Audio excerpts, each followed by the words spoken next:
부처님 돌아가시고 난 뒤에 100년 정도 지나고 난 뒤에 이미 아난도 다 죽었죠, 이때는. 그런데 아난 계열의 제자들이 홍부 쪽으로 가봤어요. 비구들이 계율에 어긋나는 짓을 하고 있는 거예요. 마하가섭이 1차 결집을 했을 때는 북동부 지역에 남아있던 사람들이 더 보수적이었어요. 그런데 거기에서 아난이 시큰 혼나고 서쪽으로 갔다 그랬잖아요. 그래서 그 혼났던 것 때문에 그랬는지 어쨌는지 서쪽으로 가가지고 아난은 또 마하가섭이 얘기한 대로 철저하게 계율을 지켰어요. 그리고 이제 100년 뒤에 그 아난의 제자가 동쪽으로 가보니 그쪽 사람들이 완전히 또 계율을 다 어기고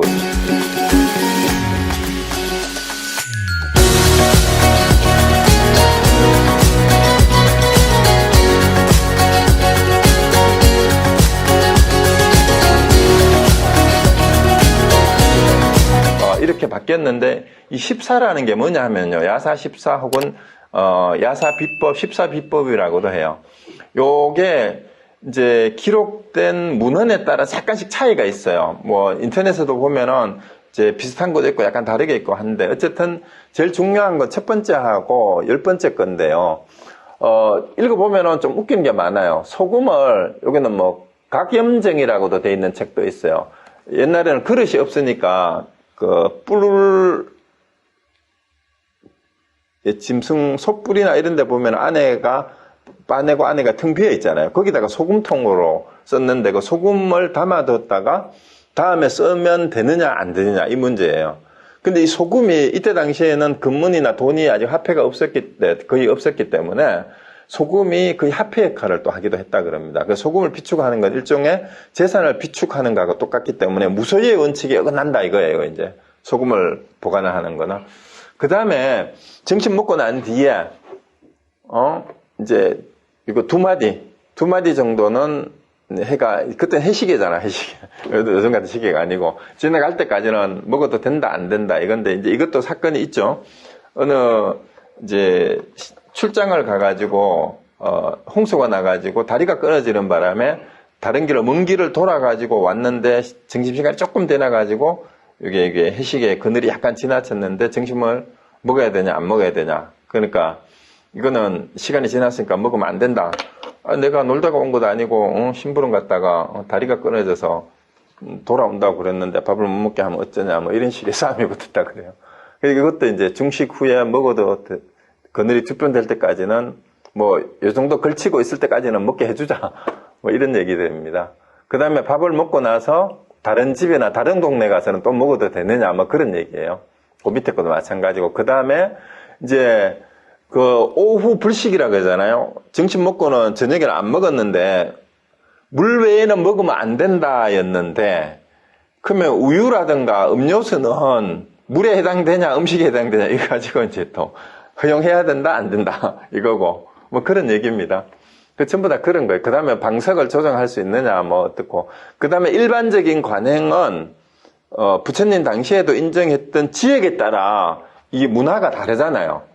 이제, 인도에도 그때 당시에 16개국이 나누어져 있었으니까, 그 지역에서 일반적으로 허용되는 거는, 우리 율에 위반되어도 통용이 되는 거는 제가 안 된다, 뭐 이런 얘기가 있어요. 그 다음에 갈마법은 회의를 하고 난 뒤에, 이제 나중에, 이제, 이거는 어떤 건가 하면은, 의결 종족수가 부족했는데, 늦게 온 사람이나 참석하지 않은 사람의, 예상된 동의를 하거나 나중에 동의를 구해가지고 통과시키는 것으로 회의를 하는 방법, 이런 거죠. 요즘으로 치면은 의결 정족수가 반드시 참석해야 된다가 있는데, 뭐 서면이나 전화로 참석 의사를 뭐 표시하면은 의결 정족수에 넣는다, 아닌다, 뭐 이런 얘기예요. 그런 얘기들이 이때 있었다는 얘기죠. 그 다음에 10번째는, 재물을, 보시를 받을 수 있느냐, 없느냐예요. 금은이나 돈을 받을 수 있느냐, 없느냐인데, 지금도 남방불교에서는 보시는 받는데 손으로 직접 만지면 안 된다 그러죠. 그래가지고 이렇게 배낭은 메고 자기가 손으로는 안 만지고 신도가 넣어주면은 그거는 들고 온다는 얘기가 있어요. 그래서 이런 얘기들 때문에 이제 논쟁이 됐는데, 야사라는 비구가 동쪽에 가보니까 동쪽의 비구들은 이 10가지를 다 해도 된다라고 이걸 하고 있는 거야. 하고 있으니까 이제 야사가 보기에는 야, 이거는 불법에 어긋난다. 그래서 이거는 이제 불법이 아니니까 이건 허용하면 안 된다라고 해가지고 이걸 어떻게 할 거냐고 이제 소집을 700명의 비구를 소집해가지고 회의를 했는데 결론이 어떻게 났냐 하면은 상자부 쪽에서는 이게 전부 다 10가지가 다 안 된다라고 결론을 내렸어요. 특히 이제 1번하고 10번이 이제 소유의 문제. 그 재물을 소유할 수 있느냐 없느냐, 돈을 보시를 받아도 되느냐 안 되느냐, 이게 핵심이었는데, 이제 상자부 쪽은 이건 안 된다였고, 그 다음 대정부 쪽은 세상이 바뀌었고, 이런 것들이 이제 필요하다라고 해가지고 허용하자라는 쪽이었어요. 그래서 대정부는 뭐 진보적이라 그러는데 사실은 진보냐 아니냐 그걸 따지기도 좀 그래 애매해요. 그래서 이런 것들 때문에 갈라졌다라는 얘기가 있고요. 그 다음에 이거는 남방불교에서 전하는 얘기고 북방불교에서 전하는 얘기는 또 달라요. 북방불교 이부 정륜론이나 몇 가지 다른 책에는 보면 이 상자부와 대정부의 근본 분열이 일어났는 게 그거 14 때문이 아니라 아라한에 대한 태도, 아라한에 대한 그 규정 때문에 그랬다라는 얘기가 있는데, 여기에는 이제 여기에서 오사라는 게 마하데바라는 대천이라는 비구가 아라한도 이룰 수 있다라고 5가지를 얘기를 했는데, 이 얘기를 들었던 이제 아라한가를 얻었다는 사람들이 완전히 팍팍 노해가지고 이거는 아라한을 모욕하는 거다라고 얘기를 해서 분열이 됐다는 얘기가 있어요. 그게 뭐냐 하면 여소유라는 말은 이 아라한은 탐욕을 벗어났기 때문에 꿈속에서도 음행을 하면 안 되고 몽정을 하면 안 되는데 아라한도 몽정을 할 수 있다.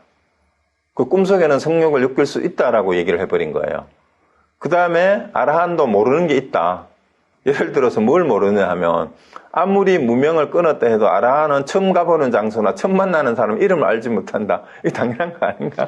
깨달아도 처음 만난 사람 이름을 신통력으로 알아야 되는가? 어쨌든 이런 얘기. 유예는 그 다음에 아라한에게도 아직도 의문이 남아있다. 처음 보는 것이나 처음 보는 사람에 대해서는. 그 다음에 아라한가를 얻었지만 스스로는 모르고 남이 얘기해야 아는 수가 있다. 본인은 모르는 수가 있다는 얘기죠. 그 다음에 아라한도 소리를 지르기도 하고 이제 괴로움을 느끼기도 한다. 이런 얘기를 하니까 아라한가를 얻었으면 이런 게 없어야 된다라고 옛날에는 생각하고 믿었어요. 그랬는데 이건 아라한을 이제 모욕하는 거다, 폄하하는 거다 해가지고 표결을 해가지고 다수를 차지한 이쪽은 대중부고 반면에 소수파는 이제 상자부다라고 얘기를 했다 그러는데, 요즘은 이 북방불교의 이거보다는 남방불교 쪽을 이게 맞다라고 얘기를 하는 경우가 있고, 심지어는 이제 2차 결집이 남방불교 요게 2차고 요게 3차 결집이다라고 또 얘기를 하는 경우도 있어요. 그러니까 1차는 거의 이제 1차, 2차, 3차 결집조차도 사실은 문헌에 따라서 정확하게 이게 어느 것이 맞다라는 게 없어요. 그래서 대략 이제 요게 2차 결집이었다라고 일반적으로 인정이 되는 그런 거고요.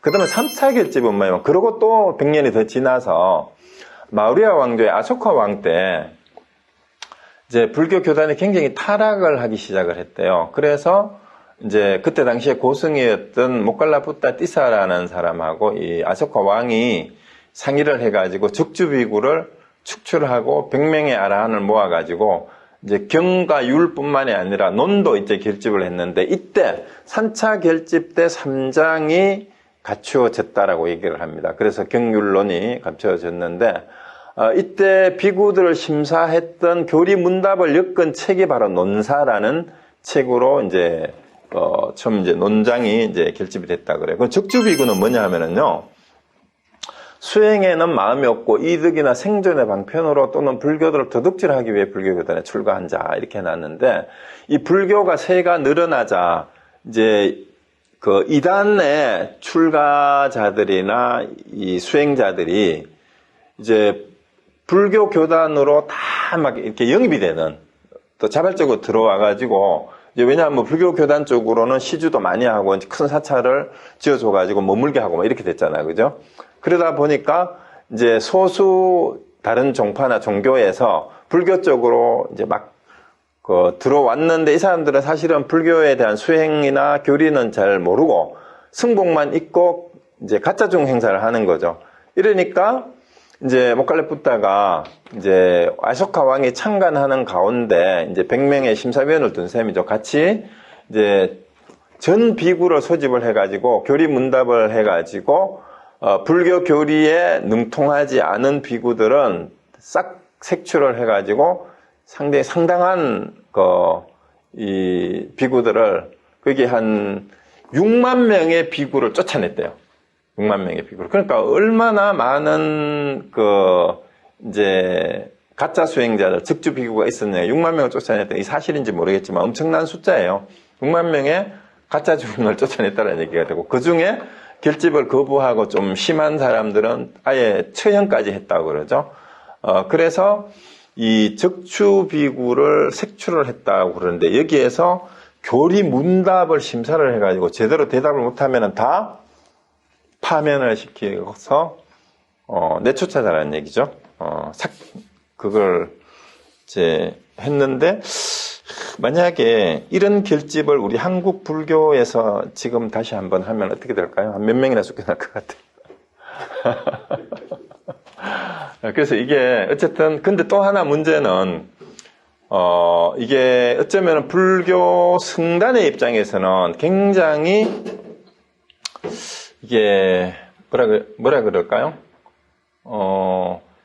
세속의 왕권에 의해서 교단이 정리가 된 그러한 선례를 남긴 게 돼요. 어쨌든 승단 자체 내에서 이 정화 작업을 제대로 하지 못하고 세속의 권력을 빌려서 교단을 정화한 그런 사례가 되는 겁니다. 그래서 이게 정말 잘했는 건지 못했는 건지는 알 수가 없어요. 그리고 이제 아소카 왕에 대해서도 여러 가지 이제 재밌는 설이 많은데, 사실 아소카 왕이 인도 최고의 성군이고 전륜성왕이다라고까지 이제 알려져 있는 경우가 많은데요. 사실은 이 아소카 왕이 마가다 왕국의 후예가 아소카 왕의 할아버지가 찬드라굽타예요. 찬드라굽타는 마가다 왕국의 마지막 왕조를 이제 무너뜨리고 마우리아 왕조를 확립했던 사람이 찬드라굽타인데, 찬드라굽타의 아들이 이제 빈두사라의 아들이 이제 아소카인데, 이 빈두사라 아소카의 아버지죠. 아버지 왕이 부인이 엄청나게 많고, 그때는 이제 왕조에 그랬으니까 아들이 101명이나 있었대요. 아들이 101명이나 있었는데, 아소카는 빈두사라의 101명의 왕자 가운데 한 명이었는데, 이제 101명의 왕자들 사이에 왕권 쟁탈전이 일어나는데, 아소카가 99명의 이복 형제들을 다 죽여버렸어요. 그래서 왕위 쟁탈전에서 99명의 다른 형제들을 다 죽여버리고 자기가 왕이 된 사람이에요. 그 한 명은 왜 안 죽였느냐? 한 명은 자기 형제예요. 나머지는 다 이복 형제고. 그러니까 후궁들이 이제 왕비들이 많았죠. 여러 명이 있는데, 다른 왕비에서 난 99명의 이복 형제들은 다 죽여버리고, 자기 친형제 10,000명 남겨주고, 왕권을 찬탈하고 난 다음에, 이제 나라를 수습하기 위해서 10년 동안 전쟁을 벌여가지고, 인도, 거의 전역을 일부 남부 지역 일부하고, 이제 실론 지역 일부만을 빼고, 이제 최초의 통일 왕조를 수립한 사람이 바로 아소카 왕입니다. 근데 마지막 이제 남쪽에 칼링가 정투라고 해가지고 이제 인도 남쪽으로 이제 북부하고 동부 쪽 서부까지는 완전히 다 통일을 해버렸어요.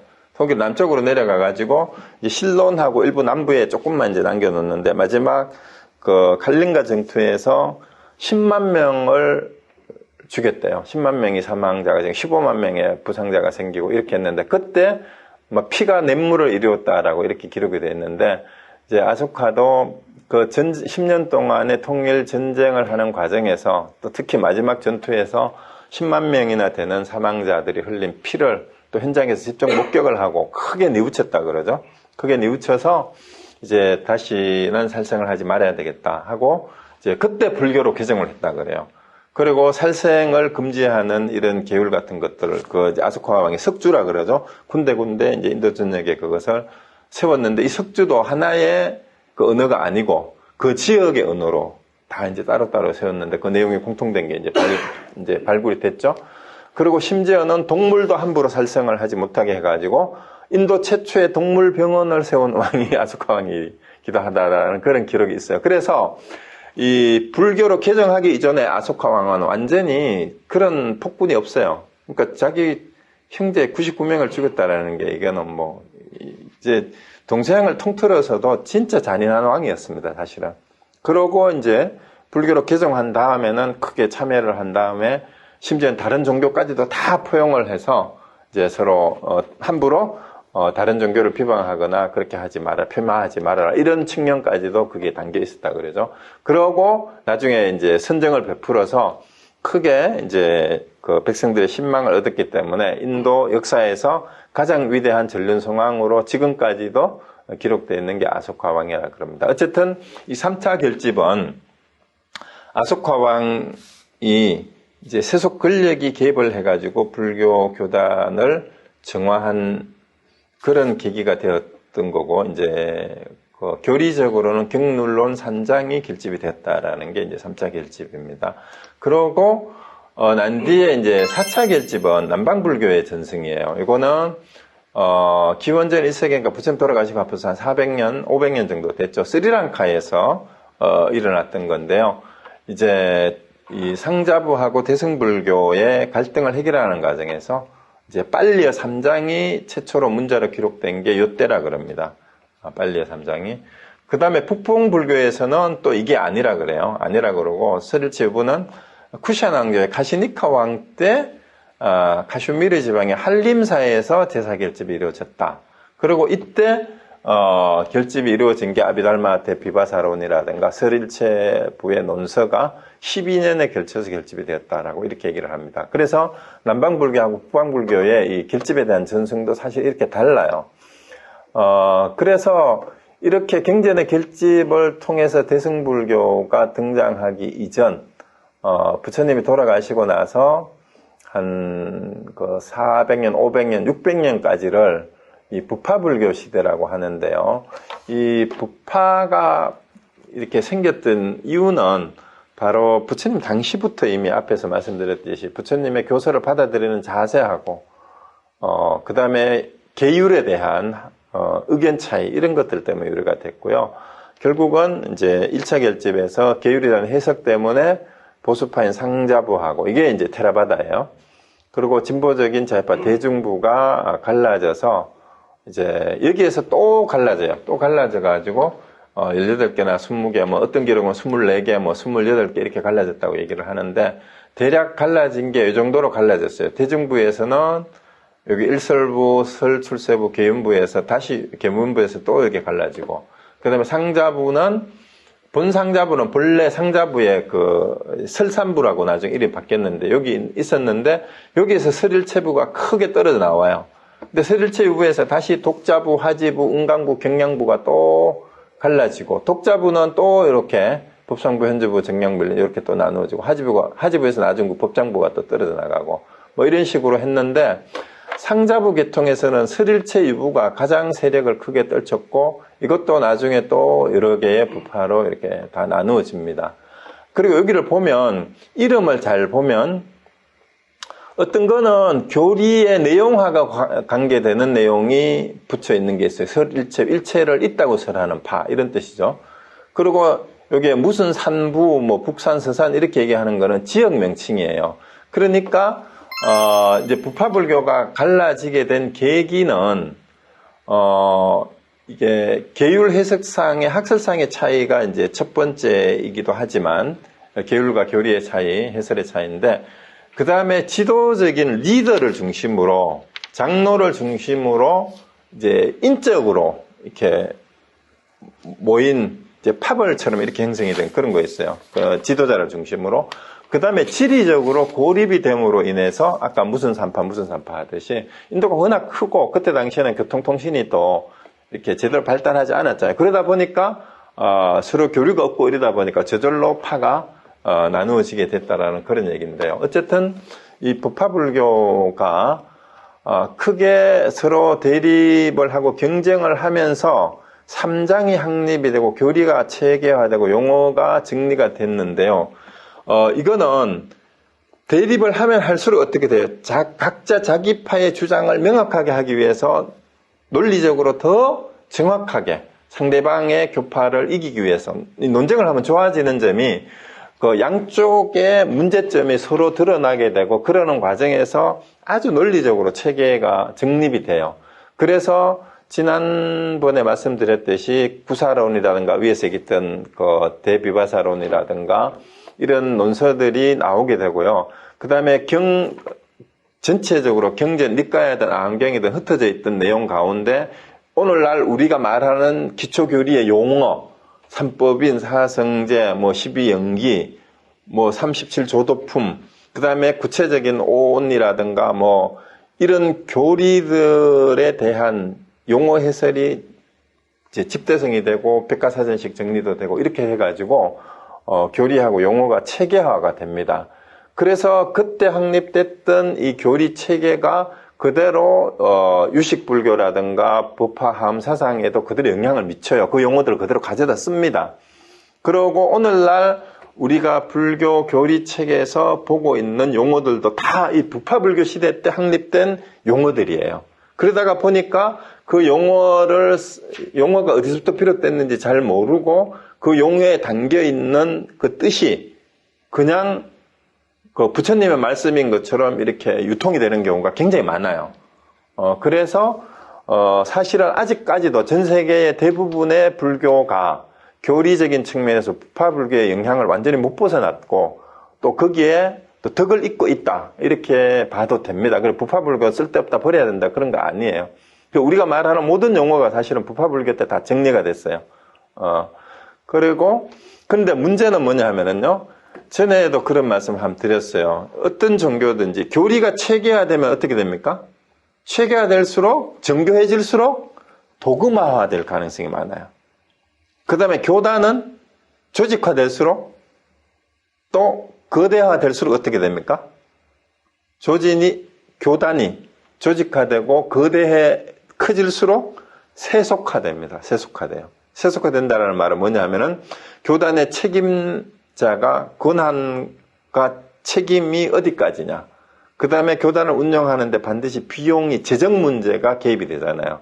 그래서 재정의 운영을 둘러싸고 세속적인 이해관계가 개입이 될 가능성이 많아요. 인사하고 이런 문제에서 이제 권한의 문제가 생기니까 책임과 권한 문제. 그래서 이 종교가 발전한다라는 것은 항상 그런 양면이 있어요. 발전하면 할수록 교리는 도구화되고 교단이 조직화될수록 발전할수록 세속화될 가능성이 항상 있다.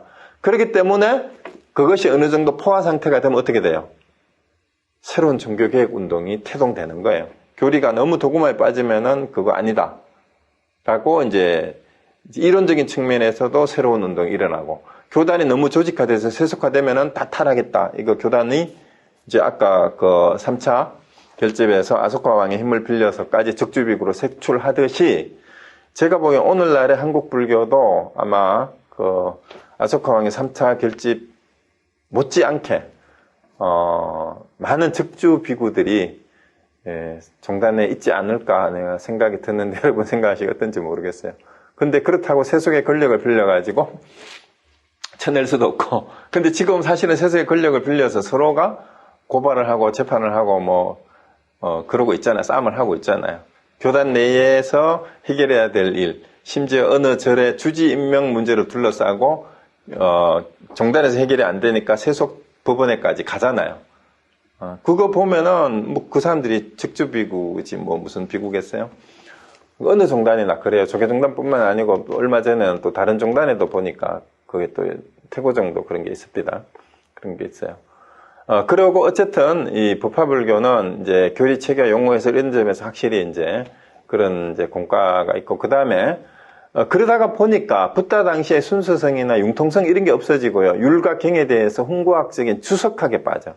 그러다 보니까 승원 중심이 되고 출가 중심이 학문불교가 되는데 대중성을 상실하는 게 그 때문이죠. 그래서 일부에서는 또 한편에는 미신적 신앙에 친화감을 가지는 게 뭐냐면 그러다가 보니까 브라만교의 그 성직자들이 이제 과거의 업보를 어떤 식으로 이제 제사를 지내서 기도를 해가지고 카르마를 없애고 내생에 더 좋은 데 태어날 건가 기도하는 기복신앙 이런 건 항상 드러나잖아요. 근데 여기서 하나 이제 이런 여러 가지 상황 때문에 결국은 이러한 것에 반발로 불교 본래 모습으로 복귀하려는 운동이 바로 대승불교 운동으로 드러났다. 이렇게 얘기할 수가 있어요.